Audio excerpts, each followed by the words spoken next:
জুবাইদা, জাইমা নাকি শামিলা কে পাচ্ছেন বগুড়া ৬ আসন? আবারও আলোচনায় বগুড়া ৬ আসন।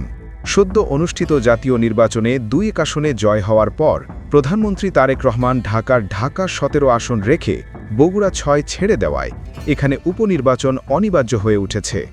আর সেই উপনির্বাচন ঘিরেই শুরু হয়েছে সম্ভাব্য প্রার্থী নিয়ে তুমুল আলোচনা। এ আসনে সম্ভাব্য প্রার্থী হিসেবে প্রধানমন্ত্রী তারেক রহমানের সহধর্মিণী ডাক্তার জুবাইদা রহমান, মেয়ে জাইমা রহমান ও প্রয়াত আরাফাত রহমান কোকোর সহধর্মিণী সৈয়দা শামিলা রহমানের নাম শোনা যাচ্ছে। দীর্ঘদিন ধরে বিএনপির ঘাঁটি হিসেবে পরিচিত বগুড়া ৬ আসন, তাই এখানে কাকে মনোনয়ন দেওয়া হবে সেটি শুধু একটি উপনির্বাচনের সিদ্ধান্ত হিসেবে নয়, বরং সরকারের রাজনৈতিক বার্তা হিসেবেও দেখা হচ্ছে।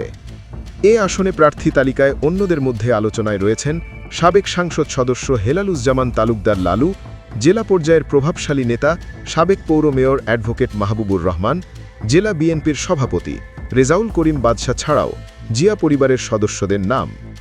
অতীতে এই আসন থেকে নির্বাচন করেন খালেদা জিয়া। সেই ঐতিহাসিক প্রেক্ষাপটে আবারও জিয়া পরিবারের কাউকে আনার আলোচনাও চলছে। নেটিজেনদের মন্তব্য, বাবার কোঠায় এমপি হতে পারেন জাইমা। তবে আপনার মন্তব্য কি? কমেন্টে জানান।